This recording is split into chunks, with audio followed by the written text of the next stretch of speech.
There is no way to transfer Pokemon from Generation 1 or 2 into Generation 3.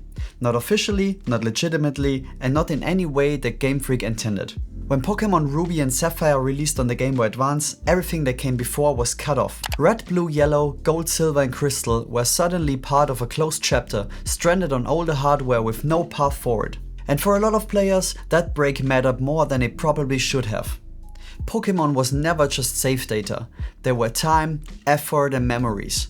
There were the starter you finished your first game with, the team you built on long trips, or the one Pokemon you refused to box no matter how strong your roster became. Being forced to leave them behind because of hardware change felt wrong, especially when later generations would go out of their way to preserve that sense of continuity. That missing link is why the topic refuses to die. Generation 3 sits in a strange place in Pokemon history. It is modern enough to feel familiar, yet old enough to be completely isolated from what came before. And because Nintendo never provided a solution, fans eventually started building their own. In this video we are going to look at 3 different ways people have tried to bring Generation 1 and 2 Pokemon into Generation 3 anyway. None of these methods are truly perfect, but they show just how far people are willing to go to keep their oldest Pokemon alive. I am Paul and this is my little mod shop. So let's take a closer look at how we get our Pokemon into Gen 3 and beyond.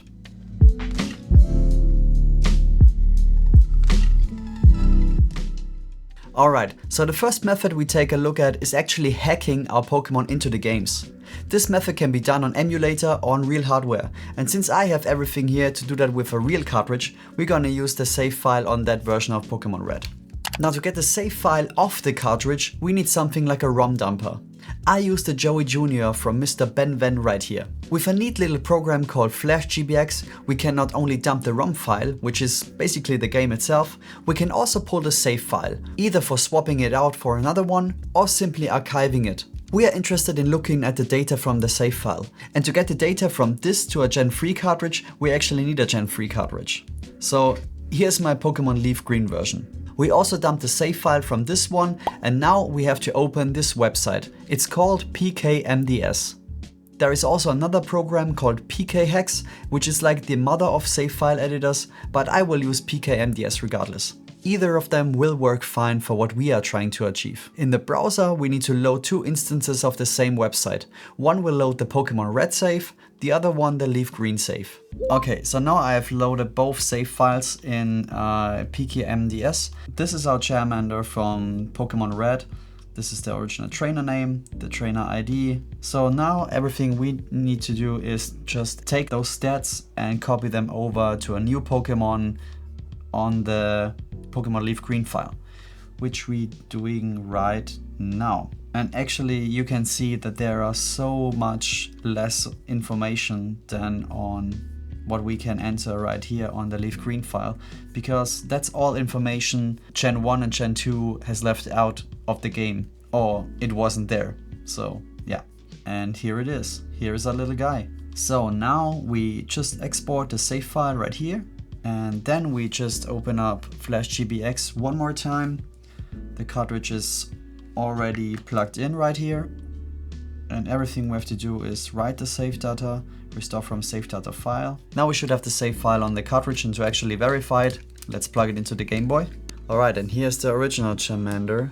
Same trainer ID, same name of the trainer. Some things are not quite calculated the same on newer versions of Pokemon. That's why the attack values are a little bit different, but yeah, that's it.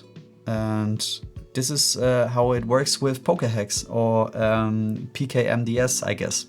I think this is one of the easiest methods to get your Pokemon from save file to save file. And certainly it opens the door to do so much more with your Pokemon than just purely replicating them.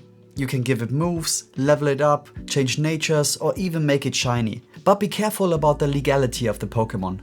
This is only important if you want to trade them up to the current generation, and if you don't know what that means, you can happily ignore it and go nuts. Before we go into the next method, however, let me pay some bills and tell you about today's sponsor, PCBWay. Now PCBWay asked me to show you how easy the ordering process on their website is.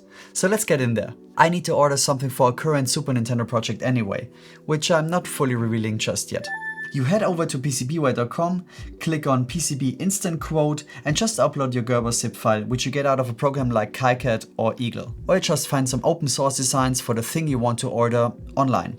That's it. PCBware automatically reads the board size, layer count, all that stuff, so you don't have to manually punch everything in. From there you can tweak the basics. How many boards you want, the thickness, and of course pick a soldering mask color. I usually color my boards differently with every revision, just to have a visual differentiator. Once that is done, you add it to your card, double check everything and place the order. Then PCBware reviews the files and after payment they will handle the rest. Honestly, it's a super smooth process and it makes prototyping stuff like this way less painful. But not only that, they also offer stuff like CNC machining, plastic and metal 3D printing, sheet metal fabrication and injection molding. Oh, and let's not forget the super fast turnaround time for simple boards like this. So big thanks to PCBware for sponsoring this video, and you can click on the link in the description down below for more information on how to get your first order started. Now let's roll back to Pokemon. Okay, so the next thing to trade your precious Pokemon into the modern world is by something that is currently in development, and I really wanted to shout it out because I find it so cool the lengths people go to make this process as seamless as possible. This is the Trade Buddy by Dr. Dubs. They basically build a box that has the function of a secondary Game Boy with a Pokemon game in it. Select the game you are sending your Pokemon from, then trade into the box. Now select the version you want your Pokemon to end up with and simply trade in-game with the Trade Buddy again. And boom, there is your Pokemon in Generation 3. Now this method comes with a few perks. The videos I have watched about it suggest that this promises to be a really safe method to get your Pokemon from one game to another, as it stores the data on the Trade Buddy itself. This is neat because if you were there back in the day, there were some really frustrating trades where the link cable could get disconnected and the trade doesn't go through as intended. I personally lost my childhood Ampharos because of this exact reason. Sometimes I think about it how I ripped through nearly the whole game with it, just to get lost because I thought it was a good idea to lend it to my cousin. Yeah. But good news, that shouldn't happen with the Trade Buddy, because you could even duplicate the Pokemon and send it back to the original game it was coming from. Oh, and it doesn't even need external power. Everything comes from the Game Boy Link port itself, which was really surprising to me. So the sad news about this device is that it's not quite ready for release just yet. So we have to wait and give Mr. Dubs the time to really polish it up. I can't wait to see what they come up with in the future, and maybe we can build one of these Trade Buddies on this channel someday. We'll see. For now, send some love to their channel and maybe it helps to see more people interested in such a device. And now we arrived at the last method and what I think is the most fun and hands-on version of it all. This is a program called Poké Transporter GB. And let me tell you, the application looks so polished, Game Freak themselves couldn't have made such a thing. That was a sick burn, I think. Made by Gears of Progress, they really strive to make the process more of an experience that feels like it belongs to the game itself, rather than something external. I mean, just take a look at the UI itself, all the sprite work and even some familiar face with Professor Fennel from Gen 5 actually guiding you through the process of getting a Pokemon from Kanto or Johto to Hoenn.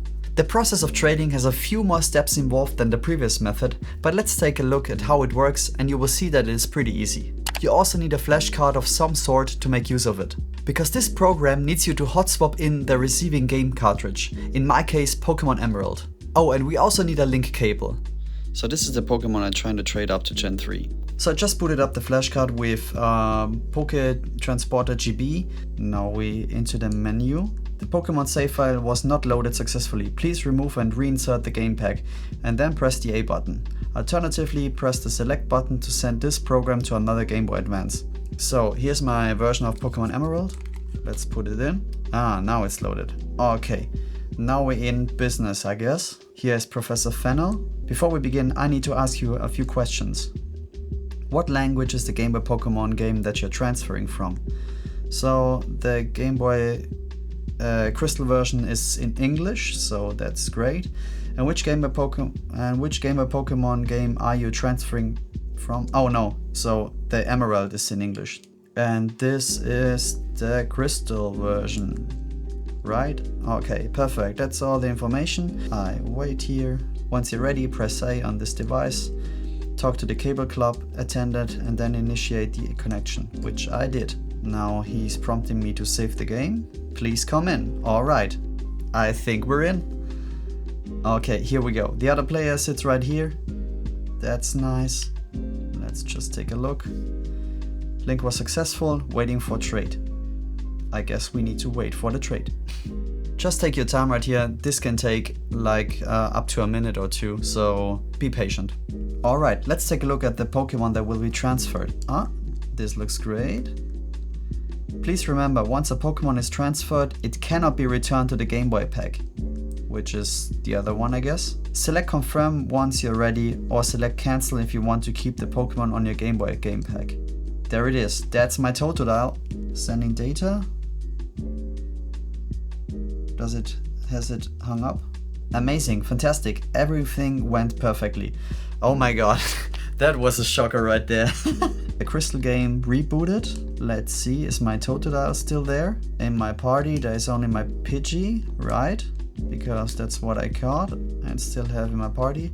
And in the box where I left my Totodile, there should be no Totodile right now. It's gone. So it actually has transferred to the other version. Amazing, fantastic, everything went perfectly. Let's see. It doesn't look like there is anything new for your Dream Decks, but that's okay. It's important to confirm research results with multiple tests, blah blah blah. I'm going to send the Pokemon to one of my friends so that you can pick them up. Alright then. They live just southeast of the Pokemon Center in Sutopolis City. Okay, I found where the event is actually. It's in Sutopolis. I haven't read the instructions right, so it's in Sutopolis City. And I will get there right now, but I will swap to the Game Boy Advance because of the better screen. Okay, so here we are. I won't spoil the event for you, so you have to discover it yourself, but let's take a closer look on my Totodile. So this is actually exactly that Totodile that I just transferred over. Original name, original trainer is Dude2. The ID is also the same, just the nature is a different one because obviously. HP, experience points, even the same. This is so crazy. That this works in 2026 is just... It took a long time, but it's finally here. We can finally trade Pokemon from Gen 2 to Gen 3. This is awesome. Alright, so these are the 3 methods I found on how to get your Gen 1 or 2 Pokemon into the modern era. Once they are arriving in Gen 3, there is nothing stopping you getting those Pokemon traded up right to the latest generation. As long as they are in legal range, of course. And while I think this is a really great and native way to get your childhood Charizard out of Pokemon Red, I don't think there is any shame in replicating the Pokemon via PKHeX or other save game editors to have it in newer versions. Everybody has a different point on it, and I think what makes those older cartridges even more sentimentally valuable is that you know that there is your 20-year-old pal from back in the day waiting for you to get out on another adventure. Thank you guys so much for watching for a bit of a different video I usually present on this channel, and I hope you learned something along the way. There's certainly other methods of trading Pokemon to newer gens too. I'm curious what you have to say in the comments down below. And if you want to see the most insane Game Boy Color with wireless charging I have built to date, this video right here is the next one you should watch.